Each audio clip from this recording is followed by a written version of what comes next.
Eastland County Coaches Show is brought to you by Blake Fullenwalder Dodge. Go and check out their great deals this month. They got yearly runs of awesome deals there on a consistent basis. So go check them out in Eastland, Texas.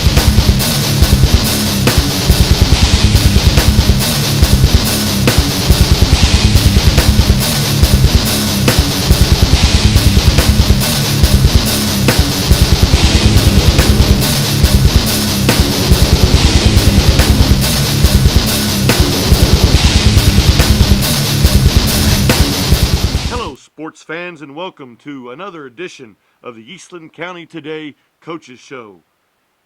This week saw the Cisco Lobos defeat the Jacksboro Tigers 50-7 on a Thursday evening. The Eastland Mavericks also on that same Thursday night bounced back to defeat the Nakona Indians 36-14. The Gorman Panthers finished their historic first season in six-man football with an 88-56 victory over Capital City Christian.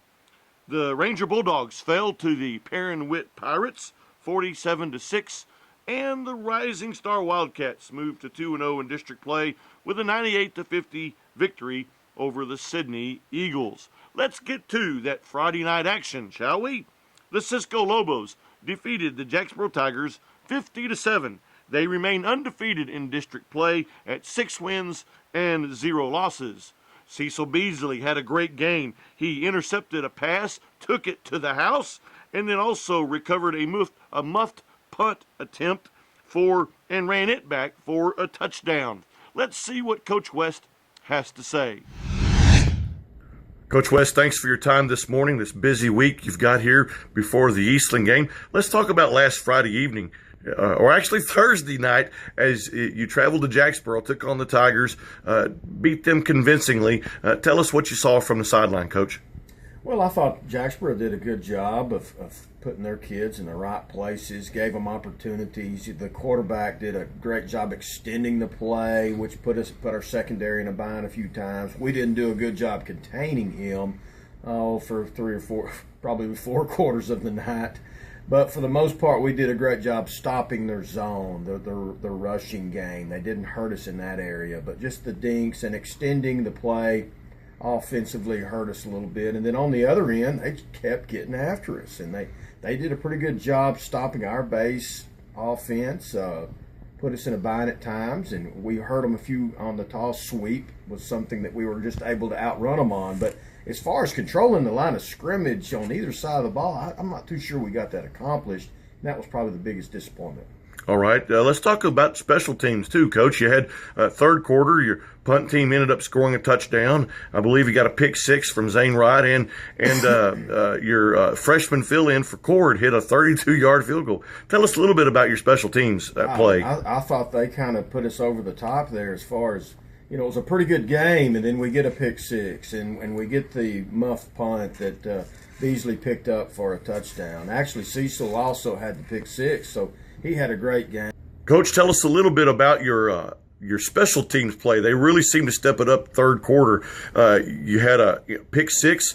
You had a muff punt that Beasley ended up picking up, running for a score, and then your freshman fill-in for Cord hit a 32-yard field goal there in the third quarter. Tell us about your special teams, Coach. Yeah, Coach Pope's done a good job with those guys, and he's been coaching special teams for a long time here, and they're always sound. And Cecil did a great job of scooping scoring on the muff punt, kind of helped break things over for us as far as, they were in the game to a certain extent until that point, and I felt like that kind of broke their back.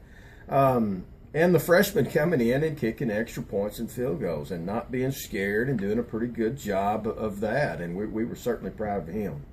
All right, Coach, big week this week, last game of the year. You got Eastland and Cisco Friday evening. First, let's talk about the Mavs offensively. How did they challenge your defense this Friday evening? Well, I think it starts with a great scheme, and Cliff is always going to do a good job of making you tackle athletes in space.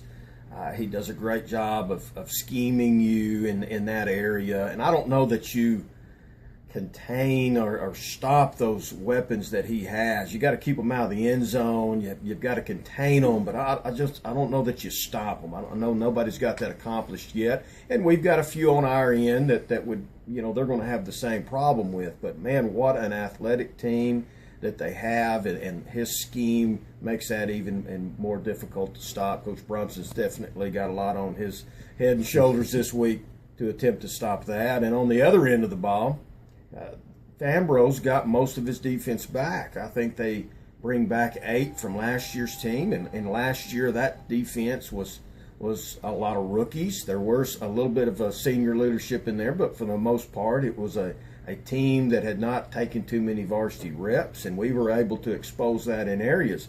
But this year, this is an experienced defensive football team that have been there and done that. They've got playoff game wins under their belt, and there's not really much out there to find as far as something we can pick on.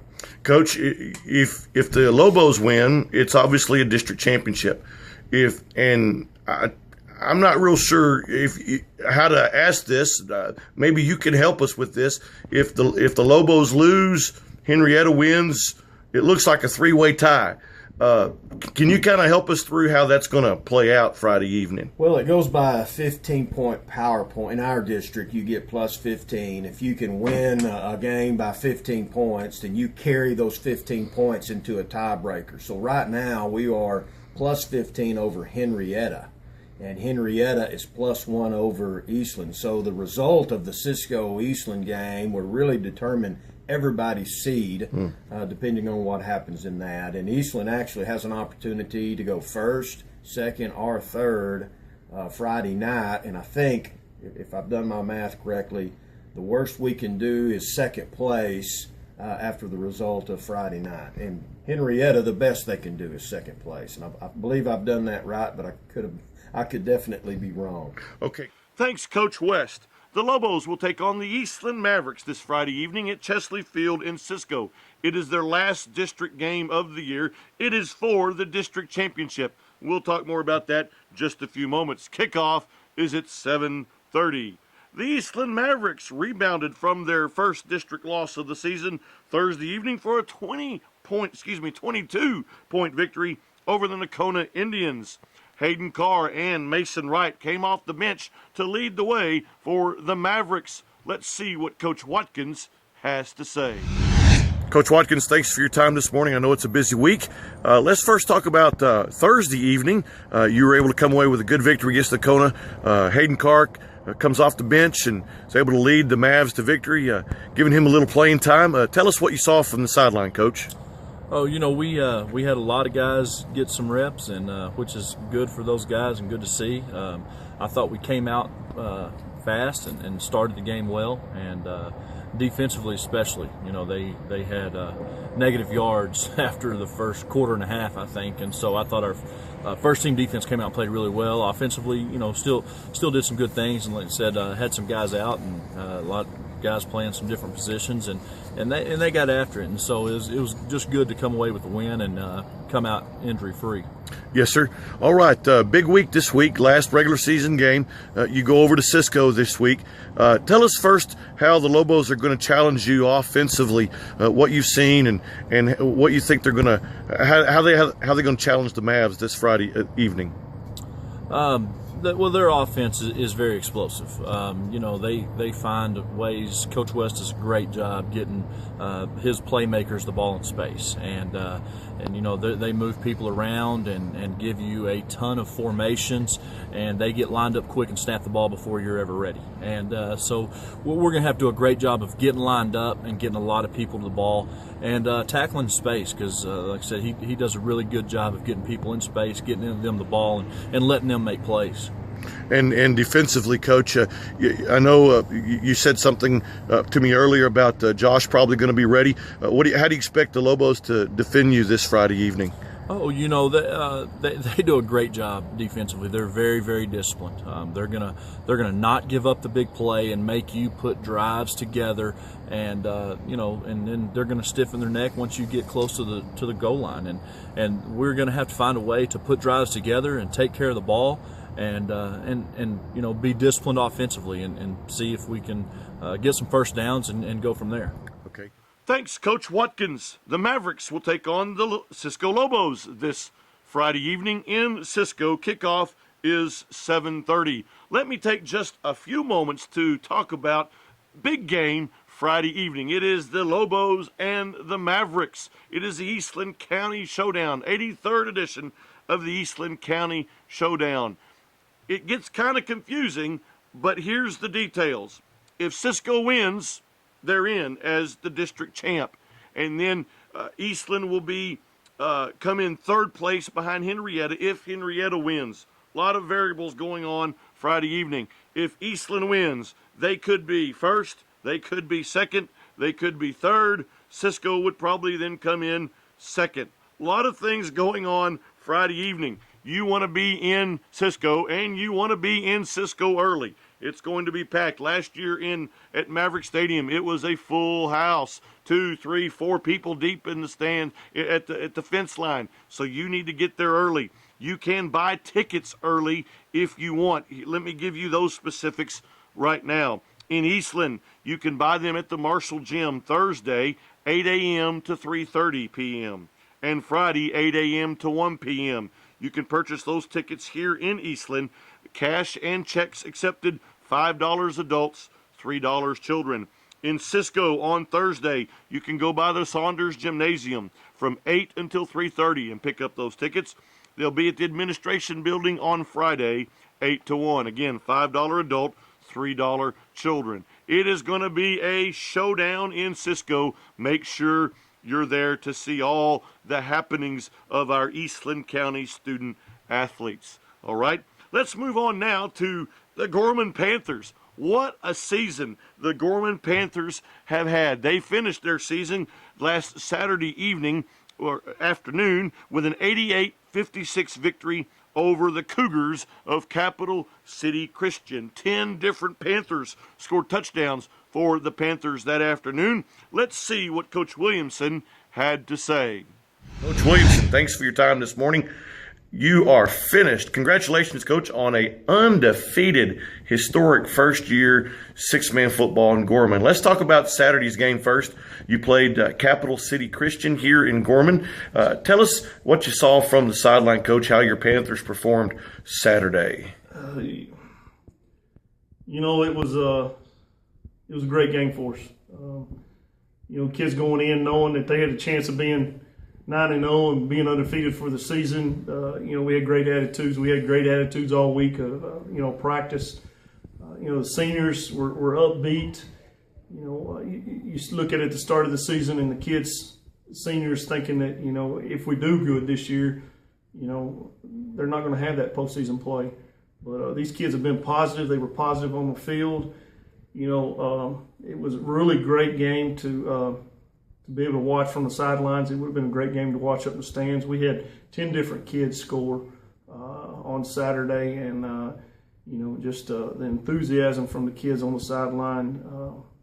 We had a couple of seniors that played mostly defensive side of the ball all year that had a chance to get on the offensive side and be able to score a touchdown. We moved the ball. We scored 88 points, and offensively, we've moved the ball all year long, and we did a great job. Defensively, we've struggled to defend the spread all year. We're getting better on the defensive side of the ball, on the spread side. But in six-man, and especially this year, just about every team we played run spread. But it was an exciting game to be a part of, an exciting season. I'm glad to be here. Looking forward to many more years, and trying to build a legacy. Build some tradition here with six-man football in Gorman. And what can I say? 9-0. It's unprecedented for us, and it's a great feeling, great thing to be a part of. Yes, sir. You talked about the 9-0 season.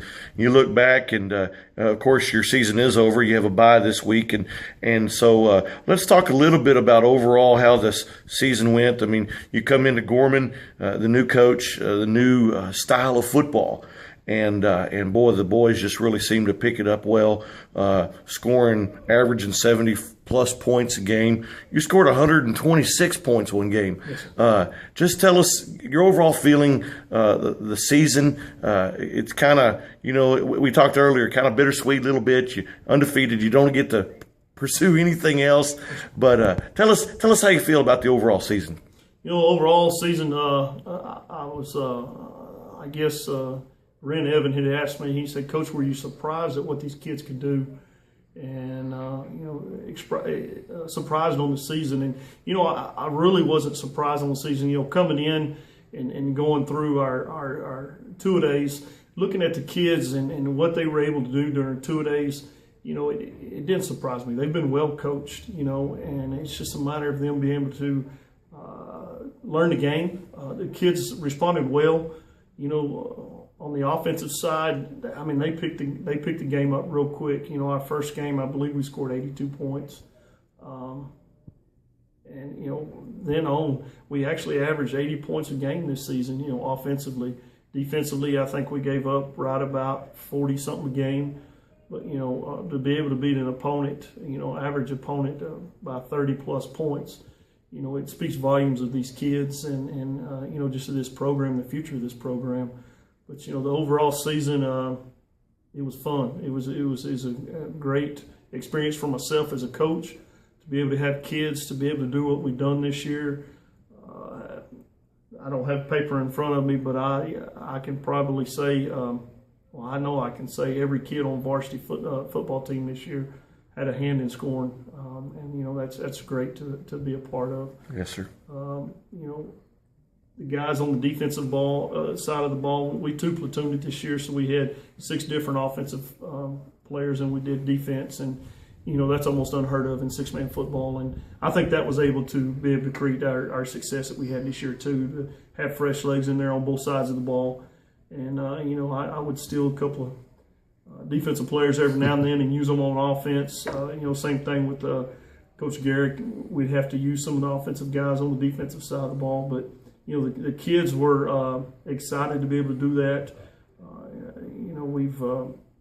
We talked to them at the first of the year about being able to share the role, because there's only 6 guys out there instead of 11, and you can only have one running back in there, a tailback actually, and then your little wing back.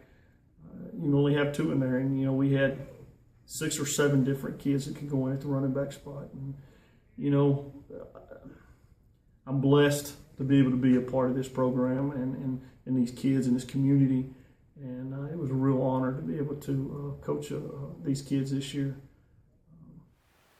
Thanks, Coach Williamson.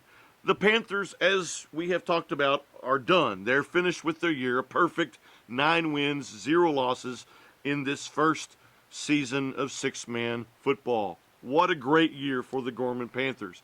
And now they're going to wait, as we all are, until February for district alignment, realignment, however you want to call it, when the Panthers will be moved into a UIL district, and they will be playing for their first 6-man district championship next season. Congratulations, Coach Williamson, Gorman Panthers, and the Gorman community. Let's now move to Ranger. The Ranger Bulldogs lost to the Pirates of Perrin-Witt on Thursday evening by 40, 47-6, 41 actually. Josh Horn scored the only touchdown of the night for the Bulldogs. Let's see what Coach Ramsey has to say.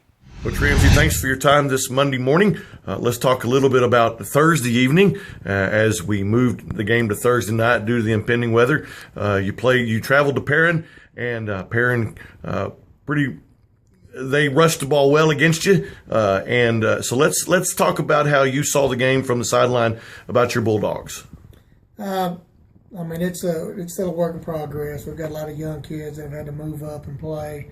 I think we started 5 freshmen on defense, and that's usually makes it pretty tough on you. But the way it sits right now, that's the position we're in. We have to start a lot of freshmen, and hopefully if they'll stick around a little while, that'll pay off, in a few years.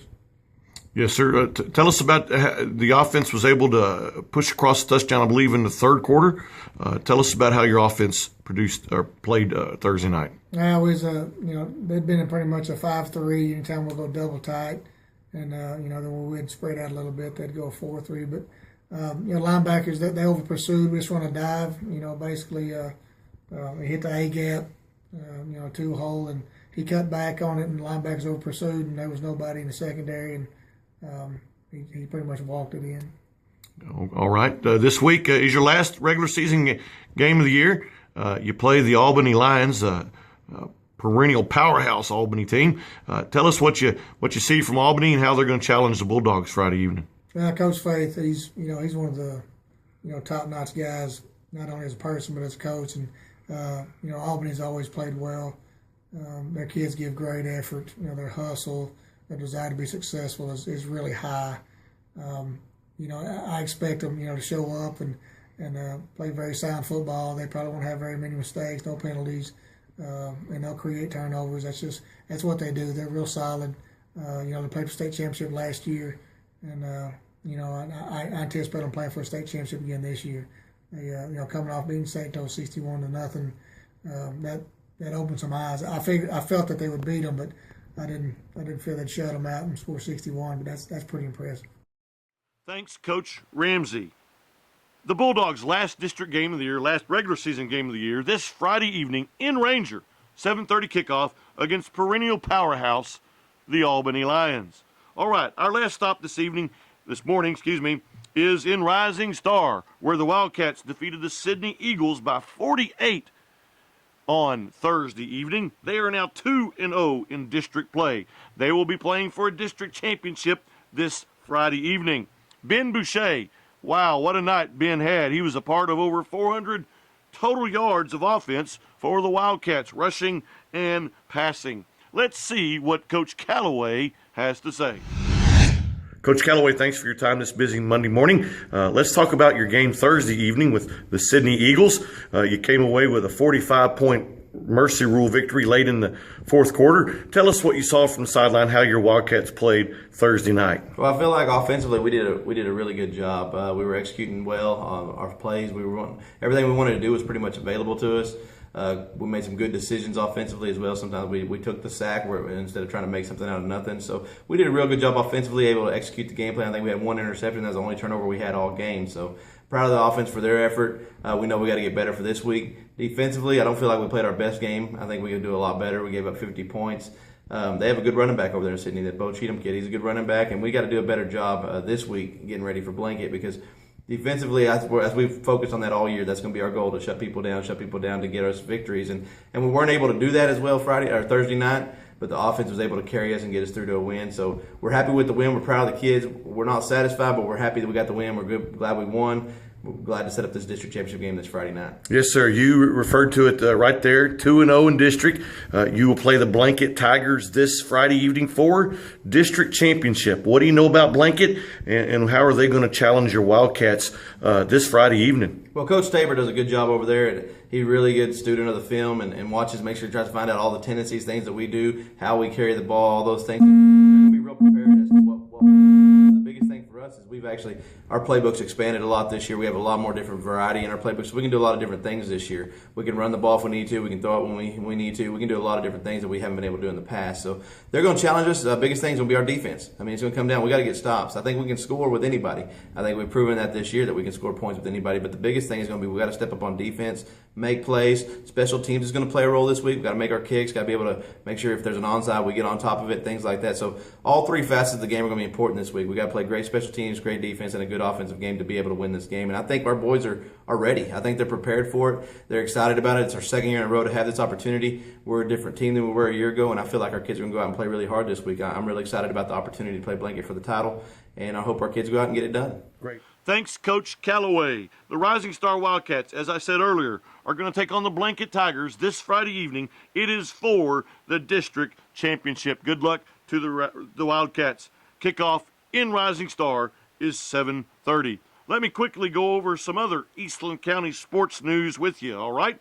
In volleyball news, all three of our high school volleyball teams started the playoffs Tuesday evening. That was just this past Tuesday, the by-district round of the playoffs. And unfortunately, all three of our county teams fell on Tuesday evening. Eastland lost to Dublin in 3 games. Ranger lost to Lindsay in 3 games. And Gorman lost to Bront in 3 games. Congratulations to all of these fine volleyball teams for making the playoffs. Let's talk about college soccer. The National Junior College Athletic Association Region 5 postseason tournament was just this past week in Cisco. The Ranger College men fell to Western Texas College in the semifinals of that tourney. Cisco College, the ladies defeated the Ranger College ladies in the semis by a 2-0 count, and then Cisco fell to the Hill Lady Rebels in the finals 2-0. Congratulations to all our college soccer teams. Cross-country news. We have 2 young men who will be running in the state cross-country meet this Saturday. Kobe Conring of Cisco and Matthew Lawrence of Rising Star will both be running at the state meet in Round Rock this Saturday morning. Good luck, fellas, as you represent Eastland County. Basketball, can you believe it? Basketball has already started. Both the Lady Mavs and the Lady Lobos have already had scrimmages, and both those teams will be involved in a big scrimmage this Thursday here in Eastland at the Marshall Gymnasium. Listen to these teams that will be involved: Cisco, Eastland, Brock, Bowie, Gymnad, Lipan. All 6 of these schools will be involved in one large scrimmage this Thursday evening here at the Marshall Gymnasium. It's already basketball season for some of our local schools. For more details, summaries, pictures of all the fall sports, you can do one of 3 things. You can pick up an Eastland County Today newspaper at your local newsstand. You can check us out on the Facebook page, like us, Eastland County Today, or you can check out our website, www.eastlandcountytoday.com. We appreciate you supporting us and checking in with the Eastland County sports activities. This has been Stephen Forrester, your Eastland County Today sports editor. Go make some wonderful memories this weekend. God bless you.